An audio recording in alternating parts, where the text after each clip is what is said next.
Si uno escucha los argumentos, lee los argumentos del intendente municipal, da la sensación que el destino de las arcas municipales está echada a suerte y verdad al Poder Judicial, al Poder Federal, a la Justicia Federal, porque en este escenario, tal cual lo admite el propio intendente, será inviable la continuidad de la prestación de servicios básicos del municipio si la Justicia Federal le da la razón al Banco Nación, que no quiere pagar la gabela del 6 por 1000 de comercio e industria. La municipalidad le cobra un impuesto a todas las actividades empresariales, comerciales y de servicio de la ciudad de Río Cuarto, industriales también, del 6 por 1000. ¿Qué significa esto? De cada 1000 pesos que facturan,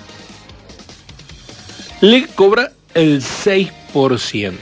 Bueno, es un significativo monto para la municipalidad de la ciudad de Río Cuarto, que es el principal ingreso que tiene la municipalidad. Y hoy se dan dos circunstancias que confluyen para poner en rojo a la municipalidad. Si uno se guía por lo que dice el intendente, al borde de la quiebra, porque a la caída de la actividad comercial, el consumo en general, que eso impacta, hay menos obras públicas, hay menos obras privadas, menos ventas, factura menos la sociedad, no sé el número fino, pero que factura menos, con lo cual la municipalidad de las actividades registradas cobra menos impuestos.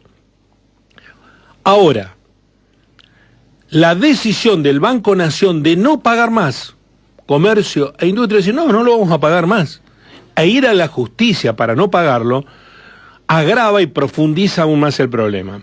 ¿Por qué el Banco Nación o los bancos tienen que pagar esto? Bueno, vamos a tomar contacto con quien era funcionario en el área de economía, no sé si secretario o subsecretario, cuando se estableció esta medida, el contador Daniel Reilova, que está en línea con nuestro programa. Buenos días, ¿cómo va, Daniel? Buenos días, Guillermo. Buenos días para hoy la audiencia. Bueno, hagamos un poquito de historia. ¿Usted era secretario o subsecretario cuando se empezó a cobrar este impuesto? No, es que hay tanta...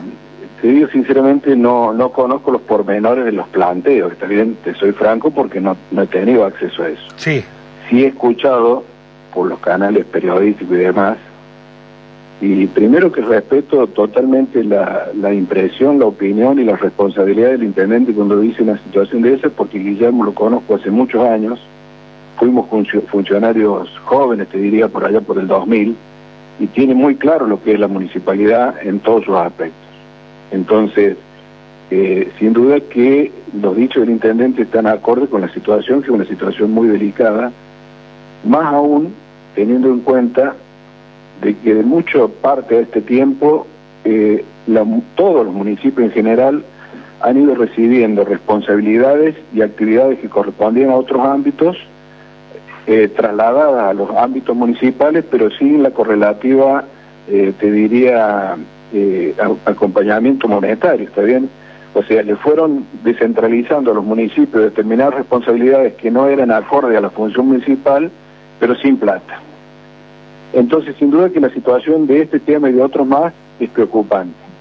Yendo al tema puntual que vos me consultás, cuando hablan del año 2005, sinceramente no sé a qué se refieren, porque esta obligatoriedad respecto a la actividad propiamente de las entidades financieras, imagínate vos que viene de una ordenanza del año 96, creo que fue uno de los primeros códigos tributarios, es la ordenanza 48 del 96, donde ya establecía esta obligatoriedad para las entidades financieras y las que estuvieran contempladas dentro de la ley de entidades financieras.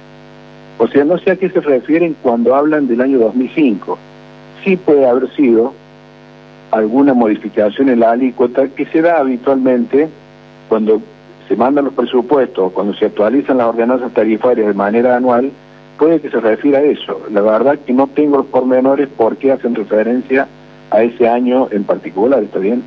Pero, insisto, la obligatoriedad de la contribución, porque no es un impuesto, es una contribución municipal a las arcas municipales data ya, como todo comercio e industria, del, no sé si no fue el primer código tributario del año 96.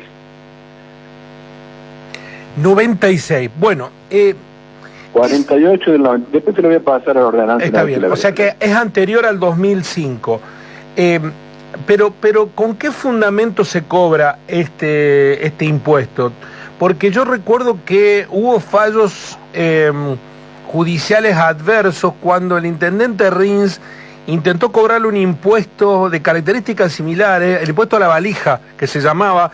No, pero sí, te entiendo, son conceptos totalmente distintos. Primero que no es un impuesto, y hay una diferenciación muy grande respecto a eso, sí, que hace a la característica de cada tasa o contribución que cobra un municipio, que se refiere fundamentalmente a los servicios que brinda un municipio. O sea, tanto la tasa de inmobiliaria, la de EMOS, la de automotores, tiene su correlación en función de los servicios que brinda el municipio y que tienen que ver, que son de distintas características: alumbrado, barrido, limpieza. O sea, está todo consignado en cada uno de los fundamentos del tributo, ¿está bien? Entonces, los bancos no son ajenos a esto, y en el caso de la contribución de comercio e industria propiamente dicho, el principal fundamento que da base a la determinación de la contribución es la mercadería o las ventas o el producido de las ventas de las mercaderías que comercializan. En el caso de los bancos, por darte o hablar en buen romance, ellos comercializan con dinero. O sea, muchas veces se discutía cuál era la base de la contribución, pero no el impuesto en sí o la tasa en sí, ¿me entiendes? O sea, los bancos se instalan en una localidad, en este caso en Río Cuarto. Vos verás la proliferación de bancos que hay acá, no es casual. O sea, acá hay una plaza importante, ellos comercializan con el dinero, usufructúan de Río Cuarto, te diría. Entonces están dadas todas las condiciones para que tributen la contribución que corresponde. Yendo al impuesto de la valija que vos me decías y mencionabas, eso tenía quizás, yo coincido con el fundamento de eso, porque también hay muchas actividades que usufructúan de lo que es una ciudad como Río Cuarto, pero no tienen un local habilitado o supuestamente un local físico, pero sí se benefician, te diría, con las condiciones que le da a la ciudad. No sé si soy claro en este sentido. Entonces son dos cosas totalmente distintas. Quizás el impuesto a la valija, por más que yo coincido plenamente en el concepto, estaba un poquito más, te diría, con poco sustento jurídico. Pero en el caso de este caso, de lo que corresponde a los bancos que paguen, está totalmente establecido y con la autonomía que tiene cada municipio para determinar sus tasas, ¿no es cierto? ¿Le asiste la razón a la municipalidad entonces en esto? Totalmente.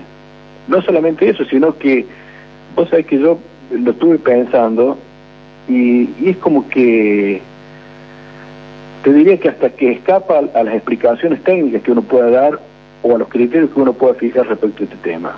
Es incomprensible desde todo punto de vista, porque poner en riesgo, insisto mucho yo con la transferencia de actividades, de responsabilidad que se le han ido dando a los municipios a lo largo de mucho tiempo, y que ahora venían esas responsabilidades tanto en salud, en educación. ¿Te acuerdas que antes era Obra Sanitaria de la Nación? No era EMOS, ¿sí? Transfirieron todo eso, pero no vino el correlato económico con cada una de las responsabilidades. Últimamente, y como lo vemos, y como es un lamentable auge el tema de la inseguridad, le han trasladado en cierto modo también a los municipios la responsabilidad de la seguridad, pero es algo que el municipio escapa a las facultades propias de un municipio, tanto desde el punto de vista funcional como desde el punto de vista económico, asistir a esas situaciones, ¿te entiendes? Contador, ¿es una respuesta judicial la que hay que esperar? ¿Es una respuesta política la que hay que esperar? ¿Es una respuesta económica la que hay que esperar? Digo, porque da la sensación que usted conoce bien el manejo de los números de la municipalidad, estamos al borde del abismo. No, la vida continúa, o sea, yo creo que nada, no. Primero, insisto mucho en esto, Guillermo de Río es una persona a la que la conozco, me merece el mayor de los respetos, y sin duda que si hace una manifestación de esa, es porque la preocupación la tiene conociendo cuál es la situación. Yo creo que nadie ni siquiera el gobierno municipal y principalmente el provincial va a dejar de que se presten de alguna manera. O sea, la cuestión económica se irán a solucionar. Lo que creo que sí, o sea, soy esperanzado de que es totalmente ilógico el planteo. No creo que la sangre llegue al río, ¿está bien? Si es la discusión de fondo la que se pretende dar. Que se pretende después morigerar, como pasaba muchas veces, cuando se modificaba la tarifaria, determinadas actividades a las cuales se les incrementaba un poco el porcentaje, venían a hacer algún planteo, y en algunos casos eran escuchados si el planteo era razonable o no, en cuanto a la modificación de la alícuota, ¿está bien? Pero no en cuanto a la validez, a la legitimidad del cobro de ese tributo, ¿está bien? Entonces yo creo que está bien que se planteen las cosas con la seriedad que se tienen que plantear, pero te diría, no me entra en la cabeza que una cosa de esta se pueda dar. Por supuesto, los bancos, la política, tienen sus lobbies, hay cuestiones en las cuales uno se exime de opinar porque no las maneja, ¿está bien? Pero es una locura, y más un planteo viniendo de un banco público, porque hasta te puedo llegar a entender y justificar un banco privado, que son los que diría, ya te digo, comercializan con la plata. A ellos lo único que les interesa es el dinero, entonces lo miden todo en función de una cuestión de costo y beneficio, y sin duda que tiran por ahí para ver si consiguen algún beneficio. Sí, pero lo que más me extraña es que venga de un banco público y con funcionarios que han cumplido funciones públicas, ¿está bien? Entonces, la verdad que me parece hay un trasfondo en esto del cual lo desconozco, ¿no es cierto? Con funcionarios ligados a Schiaretti, por otra parte. Sí, han estado ligados a muchas cosas, no solamente a... qué sé yo, me privo de opinar esas cuestiones porque de una u otra manera todos lo conocemos, ¿no es cierto? Está dialogando con nosotros el exsecretario, es subsecretario también de Economía de la Municipalidad, Daniel Reilova, respecto de esta situación devenida de la discusión de los bancos, básicamente el Banco Nación, pero te imaginan que si la justicia le da la razón, la justicia federal al Banco Nación, todos los otros bancos privados se van a meter en el mismo callejón. Esa es la verdad. ¿Alejo? Daniel, buen día. Recién estuvimos dialogando hace instantes con Víctor Núñez, referente del Partido Justicialista, y nos comentó que los dirigentes saben quiénes son los responsables de esta situación, pero falta externalizarlo y explicarlo a la sociedad. ¿Usted cree eso, que al intendente y a los funcionarios les falta justamente esa explicación a la sociedad de lo que está ocurriendo? No, yo creo que el intendente ha sido muy claro. Acá no se trata, inclusive si ya está en ámbito judicial el planteo, seguramente no sé quién estará en la conformación y en la confección y demás de las presentaciones pertinentes, pero hay elementos suficientes, probados y históricamente avalados por las gestiones municipales de distintos colores políticos en cuanto a la legitimidad del cobro de esta contribución, ¿está bien? Otra cosa es discutir las alícuotas, son otras cuestiones.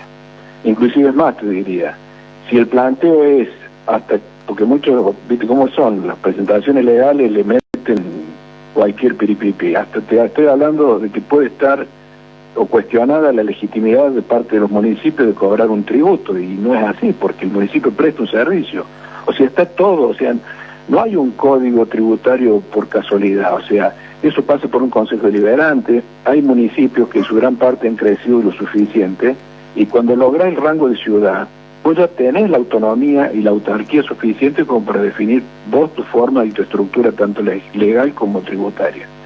Entonces, ni siquiera es inconstitucional los planteos. Y distinto es, como bien me preguntaba Guillermo, el impuesto a la valija, que es una cosa totalmente distinta. Ese sí fue muy discutido, por más que yo insisto que coincidía con el criterio, porque hay muchos que se benefician, empresas muy importantes, inclusive hasta multinacionales, que usufructúan del tipo de ciudad y la característica de ciudad que tenemos, por la ubicación geográfica, por la liquidez económica que acá se mantiene y demás. Pero bueno, eso sí era un poquito, te diría, era difícil de determinar cuál era la prestación que le brindaba el municipio a ese tipo de empresas que no tenían un local habilitado. Pero en estos casos no hay ninguna discusión, o sea, independientemente de los nombres o quién esté detrás de toda esta situación, sorprende, ¿no es cierto? Mayra. Daniel, buenos días. ¿Daniel nos escucha? Sí, ahí te escucho. Perfecto. No, en ese sentido, ¿qué se debe hacer para que la justicia obre en favor? Porque ante la gravedad de este asunto, digo, ¿qué tiene que haber una unión de los intendentes para que esto se pueda dar un revés de la justicia? Yo te insisto que no conozco el trámite en particular, no sé en qué instancia estará. Por lo que se dice, fue rechazada la posición por el juez Ochoa, si mal no leí, que de acá Río Cuarto, pero está en un ámbito en el cual, al menos lo que me parece, que no se está definiendo la cuestión de fondo, sino que se está peleando una medida de no innovar, algo así. Por eso te digo, no quiero opinar de la cuestión legal porque no la conozco y no he tenido acceso yo a la... ¿sí? Lo que sí te puedo decir es de que independientemente de la preocupación, no solamente tiene que ser el intendente y los vecinos, sino los principales interesados en esta situación, tienen que ser todos los municipios en general, porque insisto mucho en esto, se les ha trasladado muchas responsabilidades que no han venido de la mano de la situación económica. Entonces, es lógico que si te dan toda la responsabilidad pero no te dan la plata, es inviable, más en la situación económica que se está viviendo. ¿A qué me refiero con esto? Independientemente de eso, si cualquier municipio del color político que sea entra en dificultades, uno de los principales también responsable en cuanto a que el municipio preste la atención de vida va a ser el gobernador en primera escala. Y después de ahí para arriba, o sea, en ningún sector. ¿Cómo me imaginaste vos con las dificultades que hay, tanto, por darte un ejemplo, en salud? Si los municipios no pueden prestar los servicios básicos de la medicina de primer alcance, ¿a dónde va a caer la gente? A los hospitales, y demás. Así no hay forma. Esto se soluciona con plata o no descalzando los ingresos que estén ingresando, ¿está bien? Para finalizar, Daniel, agradeciendo esta charla,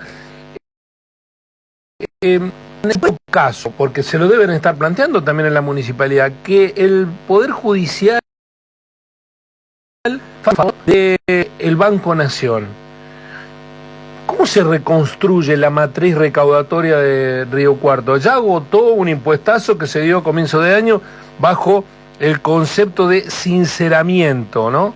Ya la agotó esa.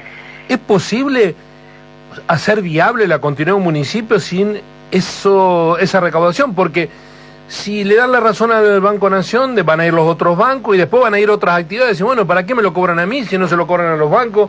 Con mucha razón, sobreviene un efecto cascada difícil de detener. Por eso te digo, Guillermo, que no es una cuestión solamente de esperanza y de buena...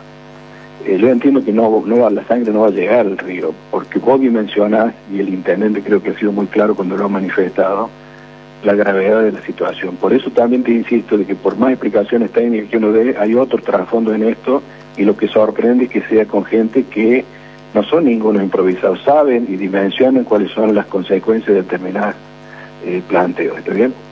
Independientemente de eso, cuando yo digo de que de un tiempo a esta parte los municipios se les ha ido asignando responsabilidades y actividades que no solo eran propias de los municipios, pero sin los recursos necesarios se tuvieron que ir reconvirtiendo. Y esto no me gusta hablar de los otros, sino que yo renuncié en el año 2006 a la municipalidad. Cuando yo renuncié, están en los motivos, inclusive los expresé públicamente, renuncié por dos motivos fundamentales. Primero, que yo era de la idea, después de haber hecho una moratoria importante, muy buena, te diría, se había recaudado muy bien, había plata, inclusive tampoco a mí me gusta hablar de déficit municipal y de superávit municipal, porque para mí, desde mi punto de vista, nunca la municipalidad está en superávit cuando siempre las necesidades de cualquier tipo o índole son superiores a los recursos. No sé si se entiende lo que digo. O sea, yo no puedo estar hablando, por eso tampoco concebía la idea de tener plata como se ve en ese momento había en plazo fijo. ¿Qué te quiero decir con esto? Yo era de la idea de ir tocando cada vez más el gasto, o cuidándolo el gasto. El gasto lo tenés que hacer siempre y cuando sea prudente, pero no era de la idea de aumentar impuestos. Entonces renuncié, uno de los motivos era ese. Después que yo renuncio, el secretario que me siguió aumentaron los impuestos. No digo que no sea necesario a veces sincerarlo, pero me gusta más tocar el gasto que tocar el ingreso, por una cuestión de criterio. Y la otra situación que tenía que ver en ese momento también era por el proceso de descentralización que se había dado en toda la estructura municipal. ¿Está bien? Con las fundaciones, con que se aparecían agencias, bueno, no estaba de acuerdo con eso. ¿Por qué? Porque cuando se descentraliza de una manera en función de ser, o en el afán de no ser burócrata y no facilitar las cosas, el secretario de Economía, el principal responsable, de perder ¿cómo decirte?, el hilo al gasto. Entonces muchas veces te llegaban gastos ya consumados, ¿sí?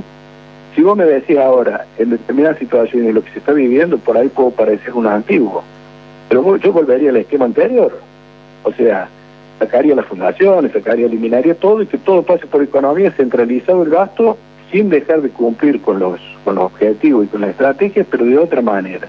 ¿Está bien? Pero bueno, no, las cosas fueron dándose de esa forma. ¿Qué te quiero decir con esto? No solamente tiene que ver una gravedad en cuanto al ingreso respecto a estos planteos, sino que también hay que revisar los gastos y las estructuras municipales si están realmente siendo otro de los temas también. Por ejemplo, yo me acuerdo que en aquella época debe haber habido 30 vecinales y hoy hay 60, o sea, ¿hay un sentido de ser de las cosas o no? ¿Me entendés? Se van acostumbrando a determinadas estructuras y a veces cuesta achicarlas, a eso me refiero. ¿Pero que usted metería la motosierra?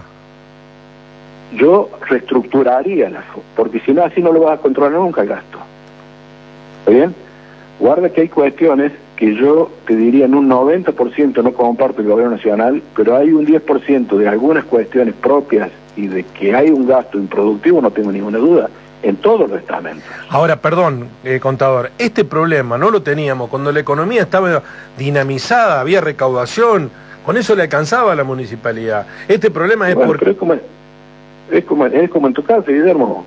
Cuando a vos te va bien, que tenés muchos auspicios, que te escucha todo el mundo, que tenés pauta y demás, y bueno, sí, le das una tarjeta de crédito a cada uno de tus familiares. Pero cuando la cosa empieza a apretarse, cuando la cosa no rinde, cuando hay un gasto improductivo, cuando decís, bueno, y le sacas la tarjeta todo y la manejas la buena plata. Y así, no hay otra. No tenés otra posibilidad, si el ingreso se te lo limita. Contador, ha sido muy interesante escucharlo y además alimentar el debate, ¿no? Porque aquí hay un debate en cierne, porque da la sensación que no estamos discutiendo la matriz de fondo de esta cuestión, ¿no? Porque la primera de cambio que a alguien se le paró de mano con la recaudación, entramos en zona de riesgo. Evidentemente no estábamos tan bien. No opino de esas cosas porque no tengo los elementos suficientes. O sea, lo he ido siguiendo un poco al devenir de la municipalidad, pero no voy a opinar de cuestiones que por ahí me faltan elementos. Lo que sí opino y quiero dejar en claro que esta situación, y te la voy a pasar a la ordenanza a 48 del año 96, y vas a dar cuenta claramente de que ya estaba la obligatoriedad de este tipo de actividades de pagar la contribución, seguro que fue así. No sé. Daniel Reylova, muchísimas gracias por estas consideraciones. Uy, se cortó justo, ¿no? Justo, no sé, no habíamos tenido ese problema. Bueno, el exfuncionario municipal Reylova junto con el contador Ernesto Ferreira tuvieron la posibilidad de ser responsables del área económica en dos gobiernos de signo político distinto, con lo cual tienen una mirada que podría decirse no sesgada por la partidización, porque fueron funcionarios de Cantero y después fueron de Rins. Si hay dos antagónicos en esta sociedad, políticamente hablando, no estamos hablando personalmente, políticamente hablando son Cantero y Rins. Sin embargo, a Ferreira y a Reylova se les dio la responsabilidad de ambos manejarle los números al municipio. De esa época viene el cobro de la tasa de comercio e industria. Todos terminamos cayendo en el mismo lugar. ¿Qué acaba de decir Reylova? Que para él detrás de esta cuestión no hay una decisión económica, porque el Banco Nación gana muchísima plata. Muchísima plata. Lo que deja de pagarle a Río Cuarto es cambio chico para el Banco Nación. Entonces hay que buscar otras razones. ¿Es económica o hay otros motivos? Por más que el sistema financiero son los grandes privilegiados de este modelo, los que más han ganado. Y con el gobierno anterior de Alberto y Cristina también ganaban muchísimo. Y con el anterior de Mauricio Macri también ganaban muchísimo. Y con los anteriores hay un sistema, hay una ley de entidades financieras que rige desde la época de la dictadura, que 40 años de democracia no le permitieron meter la mano en ese lodazal que es lo crediticio, lo financiero, las entidades bancarias. Hoy llegamos al asunto en que vos tenés depositada tu plata en un banco. El banco la tenés depositada ahí para el funcionamiento diario, cotidiano. El banco, los bancos, porque te lo hacen todo, para guardarte esa plata que ellos usan en inversiones, en todo eso, para ganar plata, te cobran. Es decir, vos depositas la plata, te cobran. Mantenimiento de cuenta, los servicios, exactamente. Pero también, si la retirás por cajero, te cobran. Y si el cajero es humano, te cobran más. Y después te cobran impuestos por transferencia. Es un negocio fenomenal. Con la plata tuya, que vos no la tenés en tu casa, ¿por qué no la tenés en tu casa? ¿Para qué no te la roben? Porque la necesitas y la tenés en el banco. Pero el banco es una usura, porque te cobran para el mantenimiento de la cuenta, si la depositaste y la vas a retirar por cajero humano, te cobran cifras que vos decís, pero si es mi plata, y yo ya te pago para que me la tengas. No, sáquela por el cajero. Por el cajero también te cobran. No, transfiérala. Por transferencia también te cobran. Es no lo mismo, ¿no? Por el cajero humano te cobran más, por el cajero automático te cobran menos, por transferencia te cobran mucho menos. Pero esa condición se estableció en su momento y nadie la modifica. Y ahora los bancos tienen la libertad de este gobierno de ponerte la tasa que ellos quieran. Te cobran lo que ellos quieran. Claro, están cartelizados y se miran entre ellos porque si uno cobra mucho, te vas a otro banco. Pero se ponen todos de acuerdo y dicen, vamos a subírsela todos juntos, y fuiste. Entonces, sin un gobierno que intervenga, y ahora no quieren pagar impuestos. Algo absurdo. Por eso, lo que dice Daniel Reilova, hay que mirarlo. Acá tiene que haber otra cosa, política. Evidentemente hay otra cosa política. Porque, insisto, para los volúmenes de guita que maneja el Banco Nación, recordemos que el Banco Nación, con Mauricio Macri, le dieron un préstamo a sola firma por influencia política a los delincuentes de Vicentín, que están todos presos ahora. Les dieron 300 millones de dólares. A esos no les pasa nada. Y ahora le quieren sacar recursos de los que se quedan en Río Cuarto a la municipalidad. Algo más tiene que haber detrás de esto, ¿no? Algo más.